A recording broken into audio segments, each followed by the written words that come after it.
The judges humiliated the little girl for being black, but she silenced them when she sang.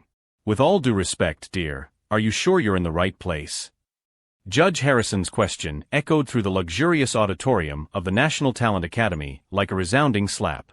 This is a competition for promising young artists. Ruby Johnson, just 13 years old, stood firm in the center of the lit stage, holding the microphone with hands that trembled slightly, not from fear, but from a restrained anger that few could control with such dignity. Around her, the other 50 participating children whispered among themselves, some clearly embarrassed, others trying to hide cruel giggles. "Yes, ma'am. I'm exactly where I need to be," she replied in a soft voice that contrasted with the fire in her dark eyes. Judge Campbell, sitting majestically at the head table, didn't even bother to look up from her notes. "Well, then show us what you've brought. We hope it's appropriate for the level of this institution." The third judge, Mr. Montgomery, whispered something to his colleagues that elicited discreet smiles, but audible enough for Ruby to hear fragments like "realistic" and "don't get your hopes up." Ruby had grown up in the East Oak neighborhood, where the sound of freight trains mingled with nighttime sirens and where opportunities like this simply didn't exist for girls like her. Her mother, a nurse who worked 3 shifts, had saved every penny for 2 years to pay for the registration fee for this national competition that promised a full scholarship to the most prestigious music conservatory in the country. "What song did you choose?" Harrison asked with an impatient sigh, as if he already knew he was wasting his time. "Amazing Grace," Ruby replied, completely ignoring the surprised looks from the other competitors. It was a risky choice, a song traditionally associated with the civil rights struggle, sung in churches for generations, completely outside the classical repertoire expected in that elitist environment. "How interesting," Campbell muttered, finally looking up. "Well, let's get this over with." At that moment, as the spotlights burned her skin and prejudiced whispers filled the air around her, Ruby closed her eyes for a moment. Her grandmothers had sung this song during historic marches. Her great-grandmother had sung it in the cotton fields. And now, she would sing it on that stage where she was clearly not welcome.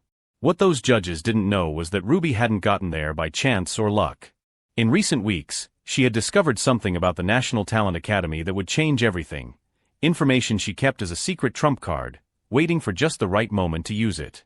When she opened her eyes again, there was a dangerous serenity in her gaze that made Mr. Montgomery pause his half-smile. It was the kind of calm that only exists in those who have weathered much worse storms and discovered that they possess a power far greater than anyone could imagine. If this story of prejudice and overcoming adversity touched your heart, don't forget to subscribe to the channel to find out how a moment of humiliation would turn into something those judges would never forget. But as Ruby prepared to sing, Judge Campbell did something that made everyone's blood run cold. She openly pulled out her cell phone and started typing, as if the girl's performance were too irrelevant to deserve attention. Mr. Montgomery sighed loudly, glanced at his watch, and muttered to Harrison, "How long do we have to pretend we're evaluating?" "Amazing Grace, what a predictable choice," Harrison commented, not even bothering to lower his voice. "It's always the same with these kinds of candidates. They think a song with emotional history will make up for their lack of classical technique." Ruby felt every word like a knife, but it wasn't the first time. Throughout her life, she had faced similar comments. At school, where teachers expressed surprise when she got high grades. At the supermarket, where security guards discreetly followed her through the aisles. And now here, in the place where her voice should speak for itself, where talent should be the only currency accepted. What those judges didn't know was that Ruby had grown up in the Mount Sinai Baptist Church choir, directed by her grandmother Dorothy, a woman who had sung on gospel tours in the 1970s and taught 3 generations of children that music was more than entertainment. It was resistance, it was strength, it was survival. Every Sunday, Ruby would climb onto that small makeshift stage and sing for a congregation that loved her unconditionally, that shouted "Amen" and "Sing Girl" when her voice hit impossible notes. "You can start whenever you're ready," Campbell said without looking up from his cell phone. "But make it quick. We have more promising candidates to evaluate." It was then that Ruby remembered her mother's words from the night before. "Honey, sometimes God puts you in places where you're not welcome precisely because He needs someone to show those places how wrong they are." But there was something else. 3 weeks earlier, while researching the National Talent Academy for her application, Ruby had discovered something that left her speechless.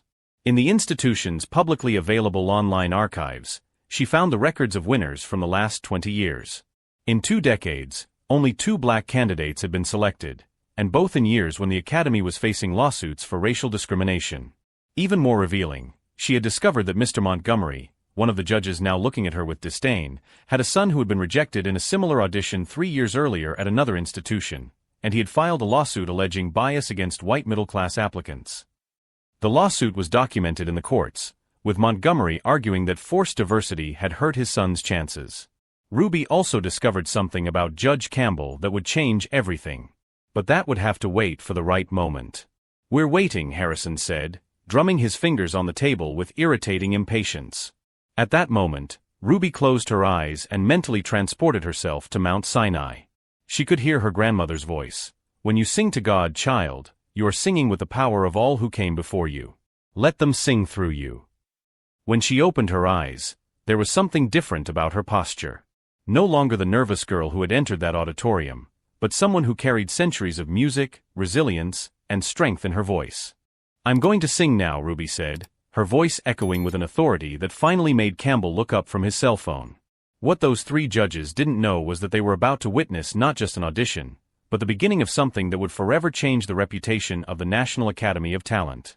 Ruby hadn't come there just to sing, she had come to seek justice. And every note she was about to sing carried not only her voice, but the strength of an entire community that had been systematically excluded from those stages. Each new humiliation only strengthened something inside her that her oppressors couldn't see, a silent force fueled by the very injustice they tried to impose, growing like a storm they should never have provoked. "I'm going to sing now," Ruby said, but something in the way her words echoed through the auditorium made Judge Campbell finally look up from her phone. There was a strange authority in that young voice, not teenage defiance, but something far more dangerous, absolute confidence. Mr. Montgomery chuckled softly. "Make it quick, dear. It's already 5:30, and I have an important dinner."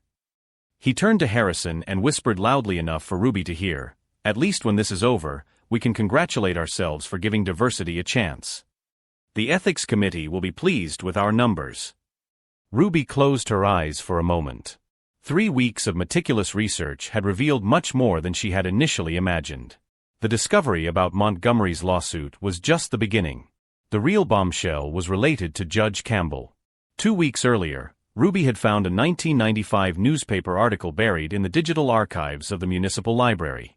The headline was devastating: "Music professor fired for plagiarizing students' compositions." The black and white photo showed a much younger woman, but one unmistakably recognizable as Margaret Campbell. For 5 years, she had stolen original compositions from her college students and registered them under her own name, building an entire academic career based on other people's talents. But Ruby had much more than an old article. She had recordings. 2 nights before the audition, Ruby had arrived early at the academy to practice. In fact, she had set up a small tape recorder, borrowed from her journalist cousin Marcus, in the auditorium, hidden under one of the front row chairs. What she captured over the next 2 hours would change everything. Campbell, Harrison, and Montgomery had gathered for a pre-selection, openly discussing how they would manipulate the results. "We need at least one black person in the semifinals," Campbell said with casual disdain. "Enough to show that we're inclusive, but not enough for them to actually win." "What about that little girl from East Oak?" Harrison asked. "Ruby something?" "She won't make it past the first round," Montgomery replied with arrogant certainty. "I'll personally make sure she understands her place." But there was more. Campbell had made a confession that sealed his fate. "My reputation has been carefully rebuilt. I won't allow some kid from the projects to threaten it again. I've destroyed promising careers before, and I'll do it again if necessary." Ruby was not alone in her preparation. Dr. Williams, director of the Mount Sinai Choir and retired professor of civil rights at Howard University, had become her mentor and strategic ally when she shared her findings with him. "Child," he had said, reviewing the evidence Ruby had compiled, "you didn't just come here to sing. You came here to seek justice." Dr. Williams had used his contacts to verify every piece of information Ruby had uncovered. He confirmed that Campbell had never been formally investigated for plagiarism because her victims, young students without resources at the time, had been intimidated into silence. But now, with Ruby's recordings and the records he had helped locate, they had irrefutable evidence of a pattern of behavior that had been destroying talent for decades. "What do you plan to do?" Dr. Williams had asked. Ruby smiled with a serenity that belied her age. I'm going to sing for them, Dr. Williams. I'm going to sing like they've never heard before. And then I'll show them who they really are. As the judges waited impatiently, Ruby discreetly opened her bag and checked that the small transmitter was working. Dr. Williams was outside, recording everything in real time, ready to send the evidence to media contacts who were already waiting. But Ruby had saved the best for last. Hidden in the lining of her bag was a letter from 1995, written in Campbell's own hand to the dean of the university where she worked, confessing her crimes in detail and begging not to be prosecuted. The letter Campbell thought had been destroyed had survived in the personal files of her former victim, Sarah Jenkins, now a successful songwriter who had kept the evidence for 28 years, waiting for the right opportunity to use it. Sarah had found Ruby through Dr. Williams, and upon discovering that the young woman would confront Campbell, she immediately offered her collaboration. It's time for this woman to pay for what she's done, Sarah had said, handing Ruby not only the letter, but also records of at least a dozen other victims of Campbell over the years.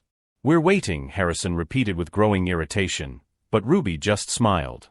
She knew that in the next 5 minutes, she would not only sing Amazing Grace. She would sing the requiem for the corrupt careers of those 3 judges. Each note would be an accusation, each verse a revelation, each word a bomb carefully rigged to explode centuries of privilege and prejudice masked as academic tradition. The 3 judges had no idea that they were about to witness not just an audition, but the public collapse of their own reputations built on systematic discrimination and academic corruption. For a moment, when Ruby adjusted the microphone and took a deep breath, everyone thought they were watching just another nervous young woman trying to impress her superiors. But anyone watching closely would have noticed that it wasn't nervousness that made her hands grip the microphone with such determination. It was the restrained power of someone about to rewrite not only her own history, but the history of all those who had been silenced before her. Ruby took a deep breath, and when she began to sing, the world stopped. Amazing Grace, how sweet the sound. Her voice echoed through the auditorium like a force of nature, not just music, but pure emotion transformed into sound. Each note carried centuries of struggle, each word vibrated with the authority of someone who knows both suffering and hope. The malicious whispers died instantly. Campbell dropped his cell phone from his hands. Harrison sat up straight in his chair as if he had been electrocuted. That saved a wretch like me. Ruby's voice reached registers that made the other participating children look at each other with amazement and envy. It wasn't just perfect technique, it was pure soul pouring through vocal cords that seemed to have been blessed by the angels themselves. Montgomery tried to maintain his expression of disdain, but his eyes betrayed the shock of witnessing something genuinely extraordinary. I once was lost, but now am found. When Ruby held the high note for an impossible 15 seconds, without any tremor or apparent effort, the silence in the auditorium became deathly. Every person present knew they were witnessing something rare, the kind of talent that comes along once in a generation. Was blind, but now I see. Ruby finished the song, and for a moment that seemed like an eternity, only the echo of her voice remained in the air. Then, slowly, she smiled. It was beautiful, don't you think? Ruby said, her voice now carrying an authority that made the 3 judges shift uncomfortably. Especially considering that you had already decided to fail me before you even heard me. Campbell tried to speak, but Ruby raised a hand. Oh, don't worry. I have proof. Ruby opened her bag and took out a small recorder. Dr. Williams, can you activate the live stream? From the back of the auditorium, an elegant gray-haired man nodded. Simultaneously, the Academy National Talent social media accounts began streaming live to their 2.3 million followers. Recording from 2 days ago, Ruby announced, pressing play. The familiar voices of Campbell, Harrison, and Montgomery filled the auditorium. We need at least one black person in the semifinals. Enough to show we're inclusive, but not enough for them to actually win. What about that little girl from East Oak? Ruby something. She won't make it past the first round.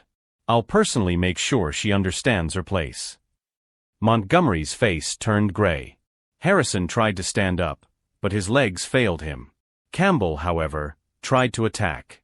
This is a setup. You can't just. Margaret Campbell, Ruby interrupted, pulling a yellowed envelope from her purse. Or should I call you by the name you used in 1995 when you were fired from Stevens University for plagiarizing your own students' compositions? Campbell turned completely pale. How did you? Sarah Jenkins kept this letter for 28 years. Ruby unfolded the paper carefully. Your handwritten confession, admitting to stealing at least 12 original compositions from students to build your academic career. Signed by you, begging not to be criminally prosecuted. The murmur in the auditorium turned into a roar. Several people began filming with their cell phones. Campbell tried to lunge forward to snatch the letter, but Ruby gracefully stepped back. Sarah wasn't your only victim, was she? For 28 years, you systematically destroyed young talent to protect your false reputation. How many Ruby Johnsons have you silenced over the decades? Stop this immediately. Harrison shouted, finally finding his voice. You're a minor. You can't do this without legal authorization. Ruby laughed, a musical, devastating sound. Legal authorization? Dr. Williams, can you confirm your identity for everyone, please? Dr. Williams approached the stage. Dr. Robert Williams, Professor Emeritus of Civil Rights at Howard University and a lawyer registered in the state for 35 years. Miss Johnson has been under my legal representation since we decided to expose this institutionalized farce. Harrison tried one more desperate card. Even if that's true, she's just a kid from the suburbs. She has no credentials, no classical training. Credentials. Ruby smiled again. I have something better than fake credentials and diplomas bought with privilege. I have real talent. And you know it. Ruby motioned to Dr. Williams, who began projecting the records of the National Talent Academy's winners from the last 20 years onto the auditorium's main screen. 2 Black names in 2 decades. Montgomery, Ruby said, turning to the third judge. In 2020, your son Marcus was rejected at an audition for the Conservatory Alliance. You filed a lawsuit alleging discrimination against middle-class white applicants, arguing that diversity policies hurt his chances. The lawsuit is in the public record. Montgomery tried to deny it, but Ruby continued, your son was rejected because he couldn't sing. It's that simple. But you'd rather believe there's a conspiracy against privileged mediocrities than admit that true talent can come from anywhere. Cell phone cameras multiplied. The hashtag Academy scandal was already being used in hundreds of posts. Campbell tried one last desperate move. You don't understand. This girl is trying to destroy a reputable institution. I'm not destroying anything, Ruby interrupted with absolute calm. You've been doing that yourselves for decades. I'm just showing the world who you really are. Dr. Williams approached with an official document. Margaret Campbell, Harrison Mitchell, and Douglas Montgomery, you're being formally notified of a lawsuit for systematic racial discrimination, falsification of academic records, and violation of civil rights. The national media has already been informed. Campbell collapsed into her chair. Harrison tried to escape through the back door, but found reporters waiting. Montgomery simply stood still, staring into space, realizing that his 40-year career had ended in 15 minutes. Ruby took the microphone one last time. Amazing Grace was my great-grandmother's favorite song. She sang it in the cotton fields, dreaming of a day when her great-granddaughter could sing on any stage, judged only by her voice. Today, finally, that day has come. As camera flashes lit up the auditorium and the 3 former judges faced the reality of their destroyed careers, Ruby remained center stage with the serenity of someone who knew she had done more than seek personal justice. She had opened a door that could never be closed again for all the true talent that would come after her.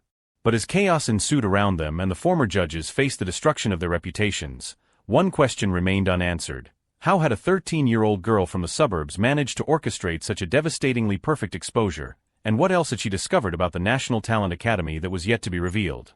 6 months later, Ruby Johnson stood on the main stage of Lincoln Center in New York, preparing for her debut performance as a full scholarship student at the Juilliard Conservatory, the same institution that had rejected hundreds of traditional applicants to make a special place for her after the National Talent Academy scandal went viral worldwide. The hashtag Amazing Grace revolution had racked up over 50 million views, and the original recording of Ruby singing in the auditorium of that corrupt academy had become one of the most shared videos in the history of social media. Entertainment companies were vying for contracts with her. 3 documentaries about discrimination in arts education were being produced based on her story. Ladies and gentlemen, the presenter announced to the packed audience that included international music critics, Miss Ruby Johnson. As Ruby walked gracefully to center stage, wearing an elegant navy blue dress that her mother had bought with the first payment from her new record deal, she thought about the devastating consequences that her 15 minutes of courage had caused. Margaret Campbell had been formally dismissed from the National Academy of Talent and was facing criminal charges in 3 states for academic fraud. Her professional reputation was completely destroyed. Sarah Jenkins and 11 other victims of Campbell's plagiarism had joined forces in a class action lawsuit that had already resulted in millions of dollars in damages. Campbell, now 61, lived in a modest apartment, surviving on sporadic work as a private tutor, her brilliant career reduced to ashes by the weight of decades of crimes finally exposed. Harrison Mitchell had tried to save his career by moving abroad, but Ruby's recordings had been translated into 17 languages. Wherever he tried to work, someone recognized his voice from the viral recordings. His name became internationally synonymous with prejudice disguised as academic tradition. His wife had left him, his children had changed their last name, and he lived in isolation in a small town in the countryside, bitter and broke. Montgomery had suffered the most ironic fate of all. His 2020 lawsuit against the Conservatory Alliance was re-examined in light of revelations about his participation in the Academy's systematic discrimination. The lawsuit was not only dismissed, but he was ordered to pay astronomical legal fees for litigating in bad faith. His son Marcus, whose mediocrity had been masked by privilege for years, had to face the reality that he had never had enough talent to compete legitimately. Montgomery lost his home, his investments, and now worked as an insurance salesman in a town where no one knew his past. But the most profound transformation had taken place at the National Academy of Talent itself. Dr. Williams had temporarily taken over as director during the federal investigation, implementing radical changes that transformed the institution into a model of inclusion and transparency. Auditions were now recorded in their entirety, evaluators underwent anti-discrimination training, and candidates from all social backgrounds received financial support to participate. "You are in for something special," Dr. Williams had told the Lincoln Center audience before introducing Ruby. "This young woman has not just come to sing for you. She has come to show you why true music has never known boundaries of color, social class, or any limitation invented by small minds." Ruby took a deep breath, looking out at the packed audience that included Hollywood producers, directors of European conservatories, and talent agents who had flown in from other continents just to hear her. In the front rows, her mother smiled with tears in her eyes, next to her grandmother Dorothy, who proudly held an autographed program. "Tonight," Ruby said into the microphone, her voice echoing with the same natural authority that had silenced an auditorium of bigots 6 months earlier, "I will sing Amazing Grace once again. Not because I need to prove myself again, but because I want to honor all those who came before me and pave the way for all those who will come after." As her voice filled Lincoln Center, each note carried not only impeccable technique honed by months of intensive training, but also the strength of someone who had turned humiliation into revolution. Record executives whispered ever-increasing offers. Music critics mentally drafted reviews that would compare her performance to music legends. At the end of the performance, during the 5 uninterrupted minutes of standing ovation, Ruby remembered that 13-year-old girl who had entered a hostile auditorium carrying only an exceptional voice and an iron determination to do justice. That girl had discovered that sometimes the best revenge is not to destroy your enemies, but to build something so brilliant that it renders their darkness irrelevant. Later, in interviews that would be broadcast globally, Ruby would be asked about forgiveness and reconciliation. Her response would become one of the most shared quotes of the decade: "Forgiveness doesn't mean forgetting. It means remembering so that others never go through the same thing." Campbell, Harrison, and Montgomery paid for their crimes not because I sought revenge, but because I sought truth. The difference between revenge and justice is that justice protects those who come after you. 3 years later, Ruby would be the youngest artist to receive a Grammy in the Best Classical Vocal Performance category. Her acceptance speech would begin with the same words that ended that fateful day at the Academy: "Amazing Grace was my great-grandmother's favorite song. Today, I dedicate this award to all the voices that have been silenced throughout history, and I promise that as long as I have this platform, no true note will go unheard." The lesson Ruby Johnson taught the world was simple but revolutionary. True talent doesn't ask permission to shine, and genuinely excellent institutions aren't afraid of diversity, they celebrate it. Sometimes it takes 15 minutes of courage to break down centuries of institutionalized prejudice. What about you? Have you witnessed situations where true talent was ignored because of prejudice? How did you react? Share your story in the comments and subscribe to the channel for more stories that prove that justice, when combined with genuine talent, always finds its way into the light.